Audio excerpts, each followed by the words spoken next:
4 बजे यकाएक श्यामा की नींद खुली। 4 बजे थे, अचानक श्यामा की नींद खुली, किवाड़ खुले हुए थे। दौड़ी छज्जे के पास गई और ऊपर की तरफ देखने लगी। टोकरी का तो पता ही नहीं था। संयोग से उसकी नजर नीचे पड़ी। उल्टे पांव दौड़ती वापस भाग के अपने भाई के पास आई और भाई को बोली कि बच्चे उड़ गए हैं। केशव घबराकर उठा और दौड़ा। बाहर आया तो देखा कि तीनों अंडे नीचे टूटे पड़े हैं और चूने की सी चीज बाहर निकल आई है। पानी की प्याली एक तरफ टूटी पड़ी है। उसके चेहरे का रंग उड़ गया। सहमी हुई आंखों से जमीन की तरफ देखने लगा। अभी डरा सा आंखों को जमीन की तरफ देखता रहा।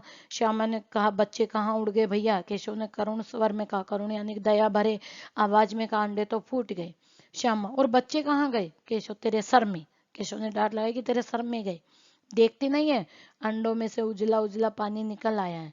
वहीं 2-3-4 दिनों में बच्चे बन जाते। बोल रहे हैं कि अभी बच्चे नहीं बने थे, बन जाते। माँ ने सोटी हाथ में लिए हुए पूछा, तुम दोनों वहां धूप में क्या कर रहे हो? श्यामा ने कहा, अम्मा जी, चिड़िया के अंडे टूट पड़े हैं। माँ ने आकर टूटे हुए अंडों को देखा और गुस्से से बोले, तुम लोगों ने अंडों को छुआ होगा। माँ ने क्या बोला कि जरूर तुम लोगों ने अंडों को छुआ होगा। अब तो श्यामा को भैया पर जरा भी तरस नहीं आया। उसी ने शायद अंडों को इस तरह रख दिया कि वह नीचे गिर पड़े। उसे सजा मिलनी चाहिए। श्यामा सोच रही थी, भाई ने ही ऐसे रखे और उसको इसका दंड मिलना चाहिए। बोली, इन्होंने अंडों को छेड़ा था अम्मा जी। बता दिया अपनी अम्मी को कि भाई ने छेड़ा। माँ ने केशव से पूछा, क्यों रे? केशव भीगी बिल्ली बना खड़ा रहा। भीगी बिल्ली यानी कि डरा सा सहमा सा खड़ा रहा। माँ, तू वहां पहुंचा कैसे? माँ ने पूछा, तू वहां पहुंचा कैसे? श्यामा, चौकी पर स्टूल रखकर चढ़े अम्मा जी। श्यामा भी बताने लगी। पोल पट्टी उसकी खोलने लग गई कि चौकी पे स्टूल रखा और चढ़ गए।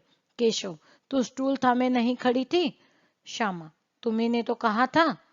अम्मा, तू इतना बड़ा हुआ अभी इतना भी नहीं मालूम कि छूने से चिड़िया के अंडे गंदे हो जाते हैं। चिड़िया फिर उन्हें नहीं सेती। अभी अम्मा बताती है कि तुझे इतनी समझ नहीं है कि छुआ है तूने अंडों को तो वो गंदे हो गए। चिड़िया उनसे कभी प्यार नहीं करती, उनको सेती नहीं है। श्यामा ने डरते डरते पूछा, तो क्या चिड़िया ने अंडे गिरा दिए अम्मा जी? श्यामा भी डर के पूछे, क्या चिड़िया ने ही अंडे गिराए हैं? माँ, और क्या करते? केशव के सिर पर इसका पाप पड़ेगा। हाय हाय, 3 जाने ले ली दुष्ट ने। माँ भी गुस्सा करके बोल रही है कि केशव के सिर पर यह पाप पड़ेगा कि उसने ही अंडे गिराए हैं और उसको पाप लगेगा कि 3 बच्चों की जान उसने ले ली। केशव रोनी सूरत बनाकर बोला, मैंने तो सिर्फ अंडों को गद्दी पर रख दिया था अम्मा जी। केशव ने बोला कि मैंने तो रोनी सूरत यानी कि रोते हुए सा चेहरा बनाया और बोला, मैंने तो गद्दी पे रखा था। माँ को हंसी आ गई, मगर केशव को कई दिनों तक अपनी गलती का अफसोस होता रहा। केशव जो था बहुत दिन तक इस गलती के लिए पछताता रहा। अंडों की हिफाजत करने के जोग में उसने इसका सत्यानाश कर डाला। अभी केशव को इसका दुख था कि उन्होंने सुरक्षा के चक्कर में उन अंडों को गिरा दिया। इसे याद कर वह कभी कभी रो पड़ता। इसे याद करके कभी कभी जो केशव था वो रो भी पड़ता था। दोनों चिड़िया फिर वहां न दिखाई दी। दोनों चिड़िया थी वहां फिर कभी नहीं आई, क्योंकि अंडों को उन्होंने छेड़कर तोड़ दिया था। ये जो कहानी है ये किसने लिखी है? प्रेमचंद। प्रेमचंद इसके लेखक हैं।